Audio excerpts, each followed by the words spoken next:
Deus. Daqui a pouco, queridos irmãos e irmãs, estaremos começando mais uma escola bíblica dominical, hein? Ô glória! Deus está conosco. Daqui a pouco, às 8h30, este domingo, agora de abril de 2020, período de pandemia, estaremos aí adorando e reconhecendo o nosso Deus como grandioso. Conosco, fique em paz. Ouça um pouquinho aí do louvor. Daqui a alguns minutinhos iremos começar a escola bíblica. 8h30, da graça de Deus.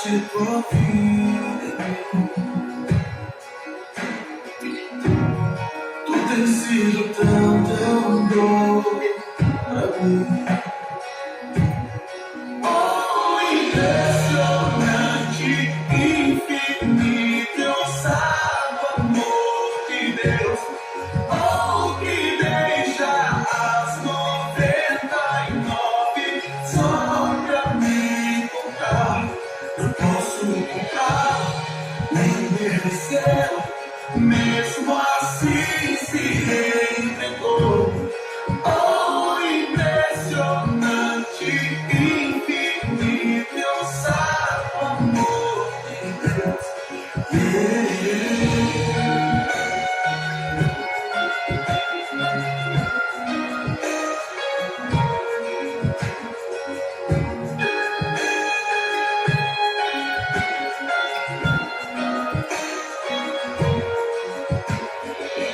Inimigo eu fui, mas teu amor lutou por mim.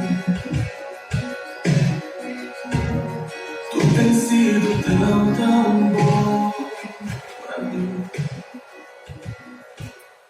Glórias a Deus. O Senhor está no controle das nossas vidas. Por Ele estar no controle das nossas vidas, é que nós continuamos adorando, louvando, o engrandecendo, o exaltando.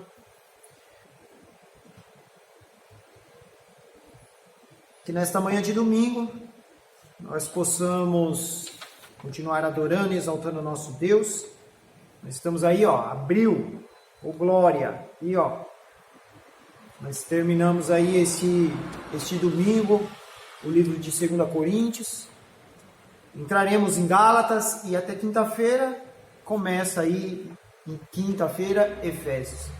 E então, na ministração dessa quinta, pela graça de Deus, espero que você nos acompanhe. Estarei fazendo um compilado entre os 3 livros, 2 Coríntios, Gálatas e Efésios.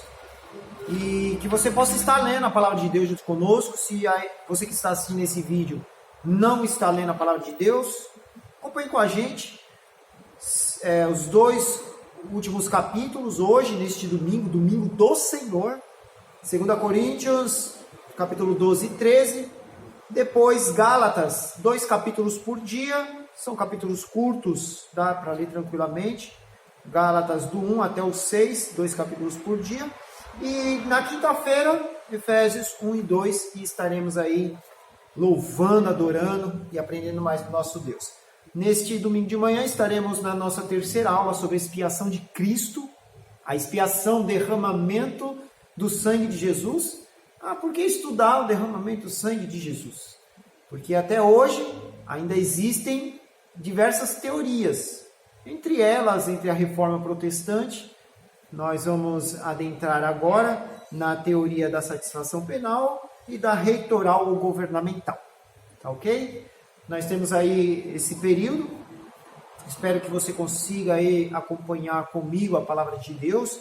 Nós estaremos acompanhando este livro aqui maravilhoso, de Wiley Culbertson, a Introdução à Teologia Cristã. É uma visão wesleyana e arminiana, então, tanto que nós vamos estar apresentando as 2 visões, e tanto arminiana, wesleyana, como também dos nossos amados irmãos que seguem a teologia calvinista. Mas antes de iniciarmos, daqui a pouco eu vou estar falando desse livrinho também. Nós estamos estudando aqui na igreja presencialmente, por causa desse momento aí especial, nós demos uma paradinha e eu abri aí o leque para um tema que nós já vimos, que é a expiação de Jesus, mas vimos só superficialmente. Agora estamos aprofundando na questão da expiação, na questão do pecado.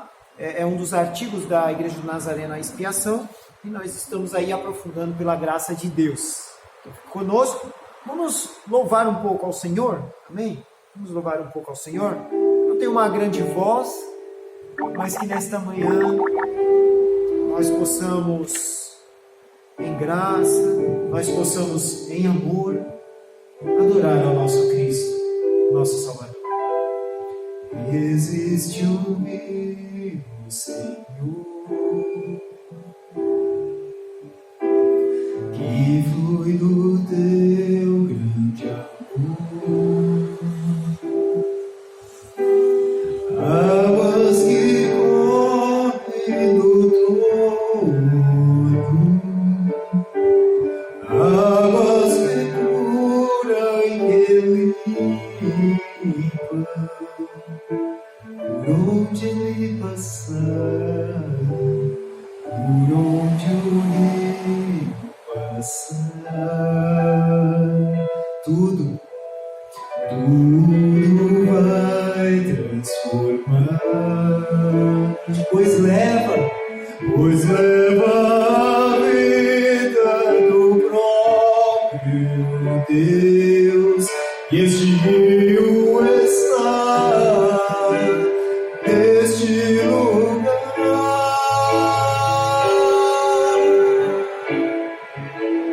Quero beber do teu rio, Senhor, sacia minha sede, lava o meu interior.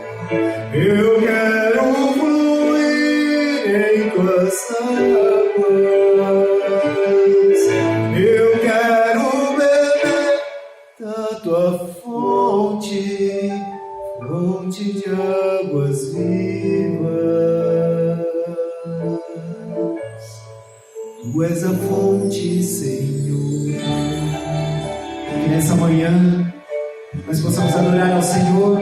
Logo mais à noite teremos um culto falando da ceia do nosso Deus. Participe da ceia do Senhor.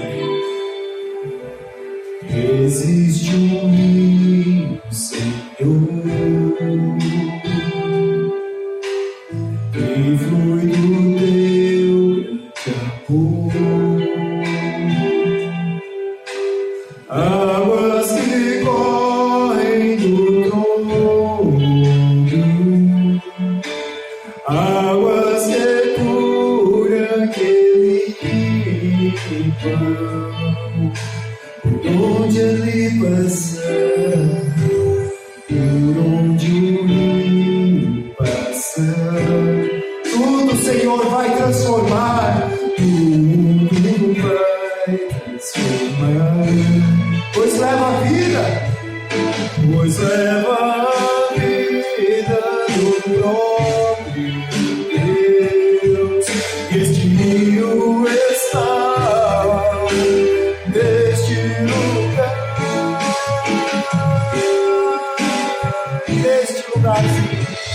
quero beber do teu rio, sacia minha sede e lava todo o meu interior. Eu quero fluir,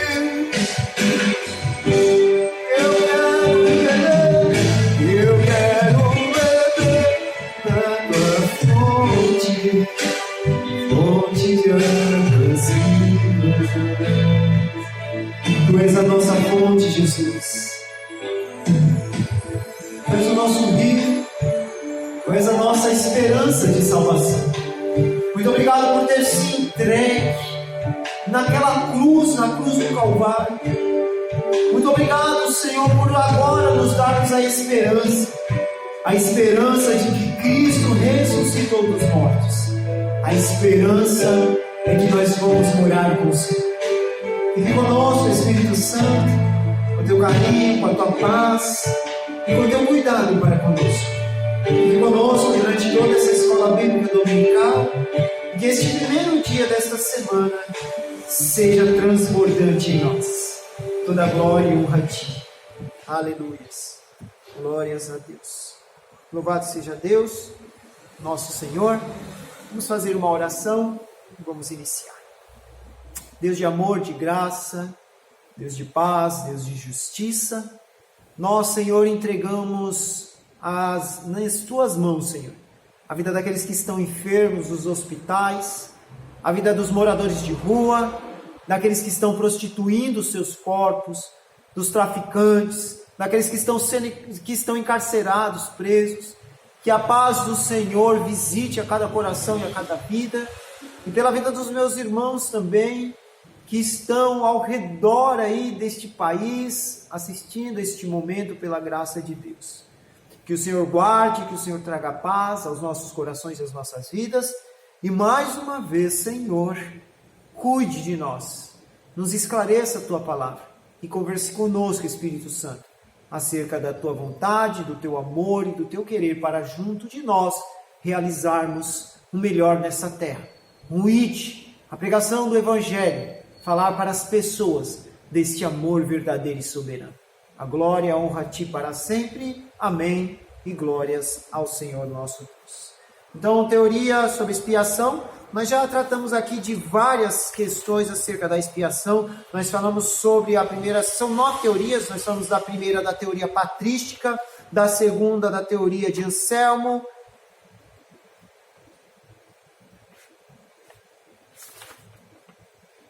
da terceira, da teoria de Abelardo, da quarta, a teoria escolástica, e a quinta agora, a teoria da satisfação penal, e a partir da quinta, então são 4, quinta, sexta, sétima, a oitava, a nona, são 5, né?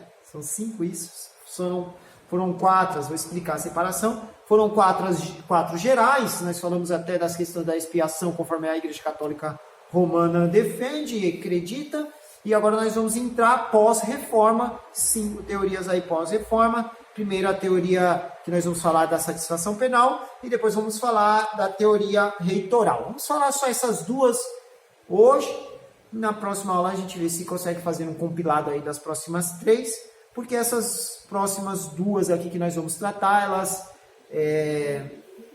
elas são muito importantes porque muitas igrejas utilizam no dia de hoje. Nós estamos aqui na avenida, algumas vezes vai fazer alguns barulhos aí. Você que não conhece, sempre será muito bem-vindo a essa casa de oração. Nós estamos na Praia Grande, no estado de São Paulo, no litoral paulista, litoral sul.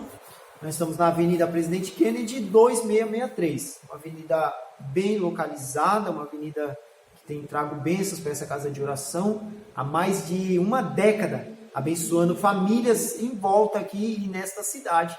Está aqui a Igreja do Nazareno, na Praia Grande, Igreja Pentecostal, igreja amada, que eu amo, e que se você não conhece, que você possa procurar, possa ligar para nós, possa conversar conosco, que nós vamos te apresentar cada detalhe dessa denominação maravilhosa para a glória e graça de Deus.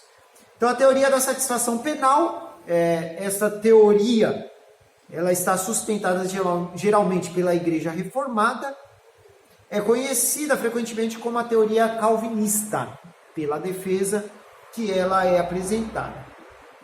Esta forma de teoria da satisfação dá lugar a sérias objeções, segundo o nosso ver.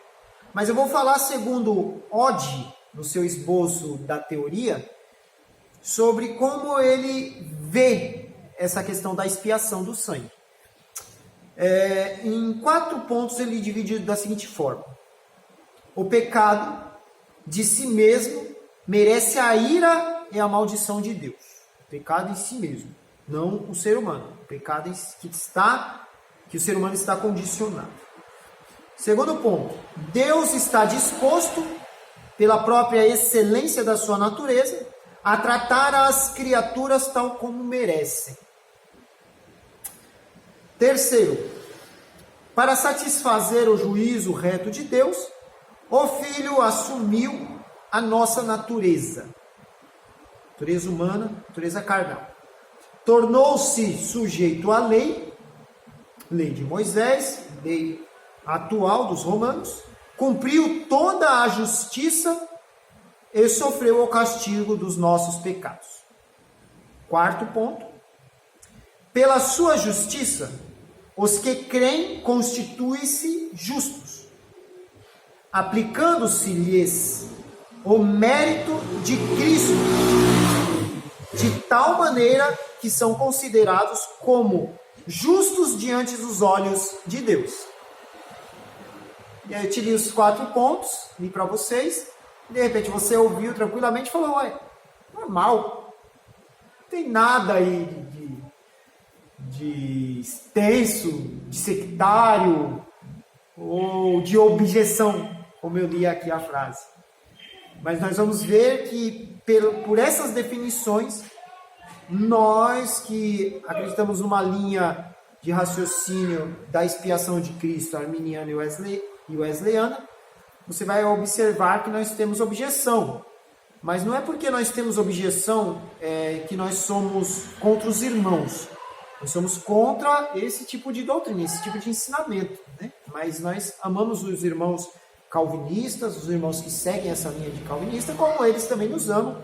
E para lembrar, isso não é para gerar uma briga entre irmãos. Isso são linhas de pensamento e raciocínio, e isso não leva ninguém para o céu. O que leva para o céu, lembrando, é o sangue de Jesus, é a morte de Jesus, e nós escolhendo e dizendo, sim, Senhor, eu quero morar contigo, e cumprindo assim a graça do nosso Deus para a salvação.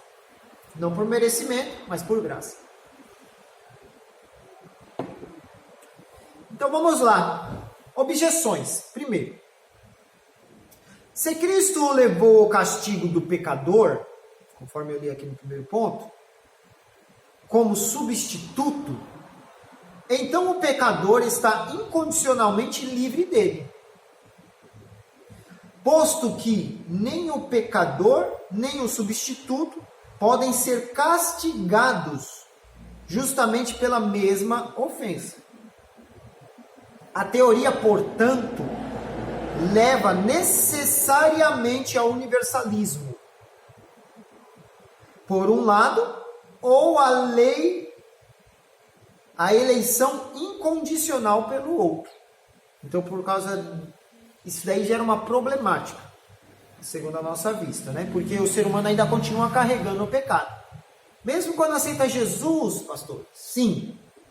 Mesmo quando aceita Jesus, ainda a gente tem o pecado entre nós. Por isso que nós morremos. Senão nós não morreríamos. Nós morremos porque o salário do pecado é a morte, lembrando a palavra de Deus. Mas o dom gratuito de Deus é a vida eterna. Lembrando esse versículo maravilhoso. Segundo ponto. Segundo a objeção que nós temos acerca dessa definição calvinista. Uma vez que a teoria penal da substituição nega que todos os homens sejam incondicionalmente salvos, como segura o universalismo, conclui-se imediatamente que a expiação deve estar limitada aos escolhidos. Então nós lemos aqui, Deus está disposto pela sua própria excelência da sua natureza a tratar as criaturas tal como merece. Então aí entra nessa questão do universalismo, que conclui imediatamente, lendo novamente para os irmãos, que a expiação deve estar limitada aos escolhidos, enquanto as Escrituras declaram que Cristo morreu provisoriamente para a salvação de todos os homens. Então, nós não defendemos, e é um dos pontos que muitas vezes a gente apresenta nas vezes de debate com irmãos calvinistas e para todas as demais pessoas, que Cristo morreu por todo mundo. Por todo mundo Cristo morreu.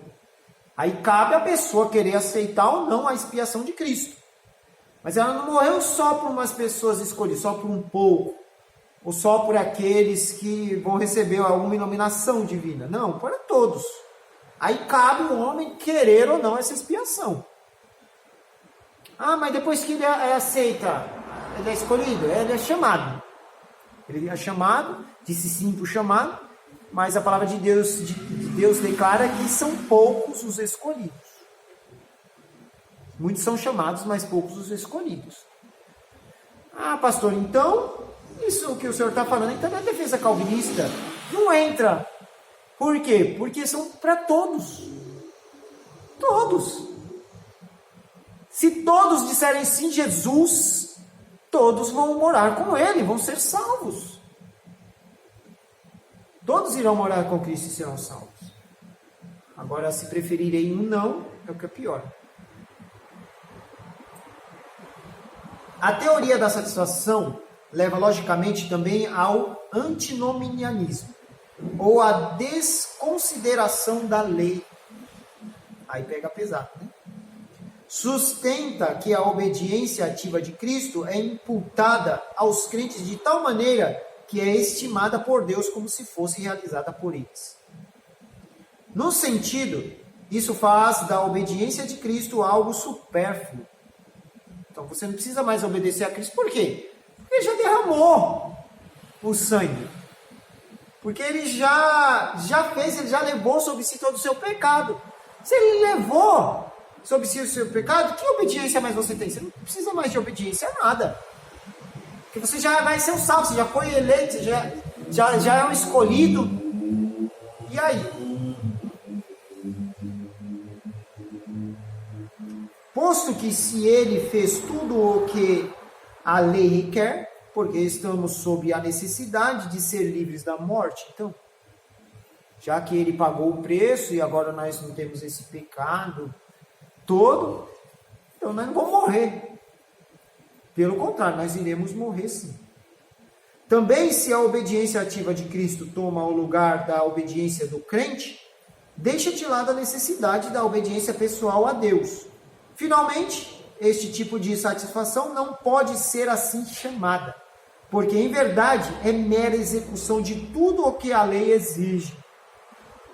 Então não é uma satisfação, se é tudo que a lei exige, por uma pessoa que substitui a outra. Então exigiu tudo de Cristo, Cristo pagou, então substituiu uma coisa a outra, então não é uma satisfação completa, uma satisfação penal ao nosso ver, tá bom? E assim a gente entra na teoria que nós defendemos, a teoria governamental e reitoral, segundo a visão de Armínio e Wesley. Caso arbítrio alterado em si, tá? A teoria governamental da expiação nasceu como protesto contra a rigorosa teoria da substituição